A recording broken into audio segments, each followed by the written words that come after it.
نہیں، مجھے اپنی سانسوں پر بھروسہ نہیں، میں اس فکر کے ساتھ نہیں مرنا چاہتا۔ بھائی تیمور، کیا تم میری خواہش پوری کر سکتے ہو؟ تیمور ہوش میں تھا ہی کہاں، ثانیہ نے اسے دیکھا جو وہاں تھا مگر کہیں نہیں تھا۔ میرا بیٹا انکار نہیں کرے گا رضا، آپ مولوی کا بندوبست کریں، آج یہی نکاح ہوگا۔ تیمور نے بے یقینی سے ماں کو دیکھا جو اسے دیکھ ہی نہیں رہی تھی، وہ باہر کو جا چکا۔ تیمور وہ تیز قدموں سے وہاں سے نکل جانا چاہتا تھا۔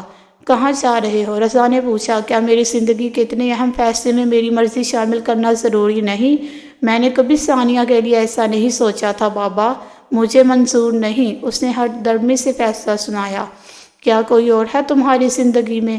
نہیں، اس نے فوراً جواب دیا۔ رضا نے اس کا ہاتھ تھاما، اسے وہی ہسپتال کے کیفے میں لے گیا، کرسی پہ اسے بٹھایا، سامنے خود بیٹھا۔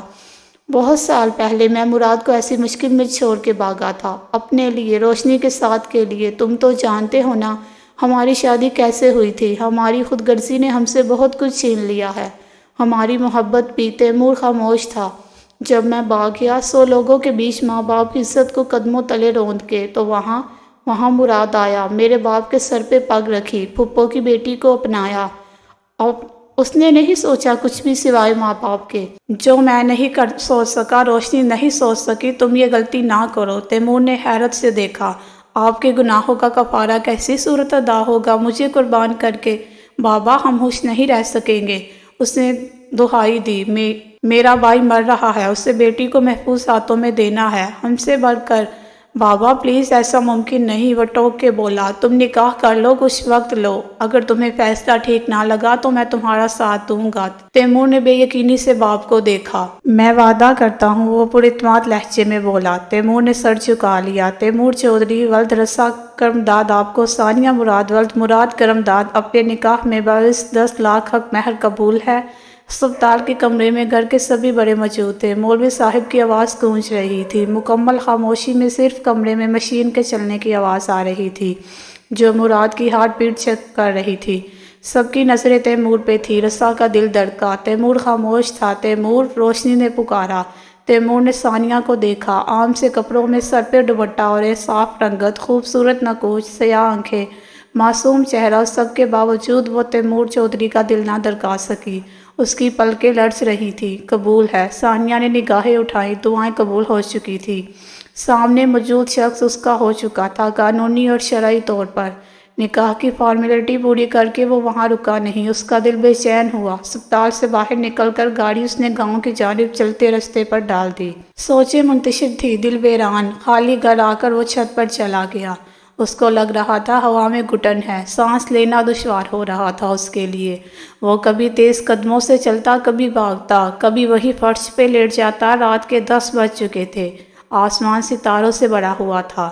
وہ لیٹے ہوئے ان ستاروں پہ نگاہیں جمائے ہوئے تھا۔ تیمور کہاں ہو؟ روشنی آواز دی۔ اس نے آنکھیں بند کر لی۔ کہاں لیٹ گئے؟ چارپائی پر لیٹو، اٹھو، مٹھائی بھی نہیں کھائی تم نے؟ وہ ڈبہ ہاتھ میں لیے اس کے سامنے کھڑی تھی۔ مجھے بہت خوشی ہوئی، ثانیہ بہت اچھی لڑکی ہے۔ تیمور نے چند لمحے ماں کو دیکھا، فوراً کھڑا ہوا۔ خوشی؟ مجھے قربان کر کے؟ روشنی کے لب سکڑے۔ اب آپ بابا کو توجہ دیں گی، وقت دیں گی، ان سے محبت کریں گی؟ کیا سب ٹھیک ہو گیا؟ تیمور، روشنی نے سوالیہ نظروں سے دیکھا۔ ساری عمر بابا کو آپ کی محبت پانے کے لیے بھاگتے دیکھا، ملی ان کو محبت؟ آپ کے پاس ہوئے بھی نہیں؟ نہیں نا، تو پھر آپ نے 2 ایسے لوگوں کو جوڑ دیا جو ایک دوسرے سے محبت تو دور، ایک دوسرے کے قریب بھی نہیں رہنا چاہتے۔ تیمور کی نگاہیں روشنی کو اپنے آر پار لگی۔ میں کل جا رہا ہوں، شاید کبھی لوٹ کے نہ آؤں۔ کیا کرے گی وہ؟ میرا انتظار؟ بابا کی طرح؟ میرے بس میں نہیں، میرے بس میں نہیں۔ میں ایک بنجر زمین ہوں جس کی کوکھ سے محبت نہیں پھوٹتی، خشک ہوں، یہاں بارش نہیں ہوتی۔ وہ بارش جو میرے گناہ دھو ڈالے، وہ بارش جو بس ایک بار مجھے میری ماں سے ملا دے۔ کیسے کروں شخص سے محبت جس کی چاہ نے میری دنیا اجاڑ دی، میری آخرت بھی؟ وہ چارپائی پر ڈے گئی۔ سیڑھیوں پر کھڑا رضا کو لگا اس کے قدم زمین میں دس گئے ہیں، اس کا دل جیسے پھٹ رہا ہو۔ میرے بس میں کچھ نہیں تیمور، میری جولی میں آگ ہے جو مجھ سے محبت کرنے والے کو جلا دے گی۔ دیکھو نا، برسوں سے جل رہا ہے تمہارا باپ، اسے کہو مجھے چھوڑ دے۔ رضا کو لگا وہ گر جائے گا، زمین گھوم رہی تھی، وہ وہیں سیڑھی پہ بیٹھ گیا۔ اس کی آنکھیں آنسوؤں سے تر تھی، لب خاموش۔ اماں آج بھی آپ خود غرض ہیں، اس وقت بھی تھی، تب بھی اپنا سوچا تھا، آج بھی۔ خیر کیا فرق پڑتا ہے، میں بھی قربان ہو گیا، 2 اور لوگ تباہ ہو گئے۔ روشنی نے نم آنکھوں سے اسے دیکھا۔ کبھی آئینہ دیکھا آپ نے، یا کسی رسا کو دیوانہ بنانے کے لیے بنائی گئی ہیں، جو اپنی عمر تیاگ دے اور گلہ تک نہ کرے؟ کیسے نہ ہوتی محبت اس کمزور دل کے شخص کو کسی حور سے؟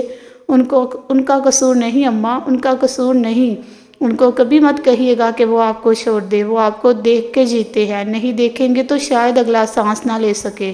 روشنی نے اس کے سر پہ ہاتھ گھمایا، وہ دونوں چپ ہو گئے۔ سیڑھیوں پہ بیٹھے رسا کا چہرہ بھیگ چکا تھا۔ جی تو فرینڈ، کیسی لگی آج کی ایپیسوڈ؟ کمنٹ سیکشن میں ضرور بتائیے گا۔ پھر حاصل ہوں گے ناول کی نیکسٹ ایپیسوڈ کے ساتھ۔ تب تک کے لیے اجازت، اپنا خیال رکھیے گا۔ اللہ حافظ۔